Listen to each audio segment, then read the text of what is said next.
बहुत दिनों के बाद खेसारी लाल यादव की बेटी कैमरा पे दिखी। नमस्कार दोस्तों, मैं विजय बिहारी। आज की इस वीडियो में इसी के बारे में बातचीत करने वाले हैं, तो वीडियो को लास्ट तक देखते रहे और जो लोग हमारे चैनल को सब्सक्राइब नहीं किए हैं वो लोग कर ले। तो दोस्तों, आज से 2-3 दिन पहले खेसारी लाल यादव के साले के लड़के का शादी था, यानी कि खेसारी लाल के पत्नी के भाई के बेटे का शादी था, जो कि आप लोगों ने यूट्यूब पे बहुत सारा वीडियो देखा होगा।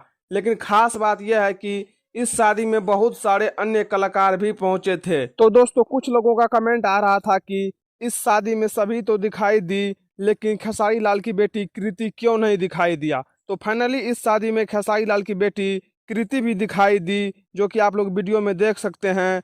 पूरा शांत स्वभाव का लग रही है कृति यादव, पूरा आम लड़की की तरह, और ऐसा नहीं लग रहा है कि ये मुंबई शहर से आई है। तो फाइनली आप लोग देख सकते हैं कि कृति यादव भी इस शादी में नजर आई थी, जो कि बहुत दिनों के बाद कैमरा में दिखाई दी है। और बहुत लोग देखना भी चाह रहे थे, ये बड़े सुपरस्टार की बेटी है, तो बहुत लोग देखना भी चाह रहे थे कि कैसे हैं वो, कितनी बड़ी हो गई है, क्या कर रही है। तो यही है कृति यादव, जो कि आप लोग स्क्रीन में देख सकते हैं। बहुत दिनों के बाद दिखाई दिया है अपने मामा के बेटे के शादी में। तो यही है खेसारी लाल यादव की बेटी कृति यादव, जो कि आप लोग स्क्रीन में फोटो देख सकते हैं। तो दोस्तों, आप सभी को यह वीडियो कैसा लगा नीचे कमेंट बॉक्स में जरूर बताएं, और ज़्यादा से ज़्यादा वीडियो को लाइक, चैनल को सब्सक्राइब जरूर करें।